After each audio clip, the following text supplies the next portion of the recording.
Okay, good morning and welcome to a regular meeting of a panel of utility commissioners and staff of the Public Utilities Regulatory Authority held today, Wednesday, October 20th, 2021 at 10 a.m. by remote teleconference.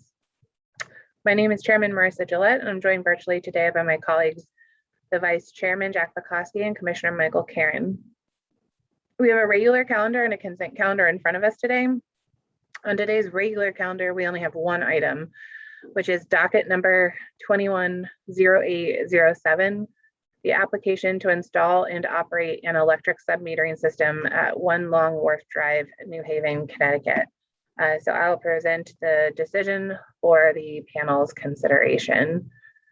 So by application dated August 2nd, 2021, the company requested that the authority approve a construction plan to use an electric submetering system at 1 Long Wharf, New Haven, or the facility. The company submitted 2 exhibits in the application form. After the authority issued a notice of proceeding and delegated the matter to its Office of Education Outreach and Enforcement, the Office of EOE evaluated the proposal and the application.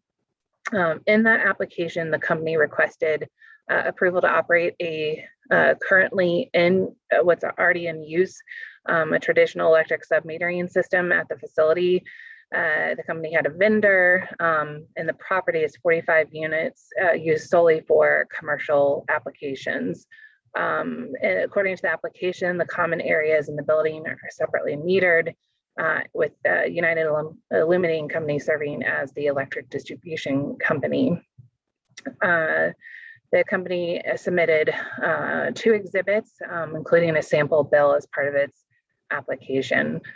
The legal standard with which the authority reviews applications for submetering is governed by Connecticut General Statute Section 16-19FF, as well as the regulations of Connecticut state agencies, along with authority decisions through docket number 130126. The requirements pursuant to statute and regulations include completion of an application and submission of up to 29 exhibits related to engineering policies and procedures.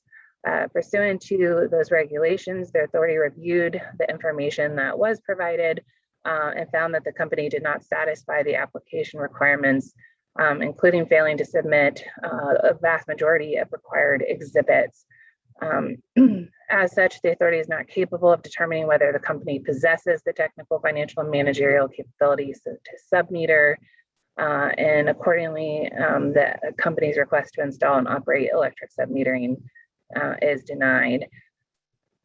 Upon issuance of this decision, the applicant must immediately cease submetering at the facility while it may submit a new application in the future with the exhibits and complete materials that are required by regulation and statute. And with that, I would recommend the decision for the panel's consideration. I move adoption, Madam Chairman. Second. Thank you. The decision's been regularly moved and seconded. If there are no questions or comments, I would ask Mr. Bumpin to please take the roll. Chairman Gillette? Yes. Vice Chairman Bukowski? Yes. Commissioner Karen? Yes. Thank you. The decision has been adopted. That was the only item on today's regular calendar. As such, we'll move to the consent calendar, which has 11 items on it. So I'd seek a motion to adopt the consent calendar in full, please. Thank you, Madam Chairman. I would move adoption of today's consent calendar items 1 through 11. I second it, Madam Chairman. Thank you, gentlemen. The consent calendar has been regularly moved and seconded. If there are no questions or comments, then I would ask Mr. Bumpin to please take the roll. Chairman Gillette? Yes. Vice Chairman Bukowski? Yes. Commissioner Karen? Yes. Thank you. The consent calendar has been adopted. That brings us to the end of today's agenda for today's regular meeting. We will adjourn and reconvene for a regular meeting next Wednesday, October 27th at 10 a.m., also by remote teleconference. Thank you. Have a great day.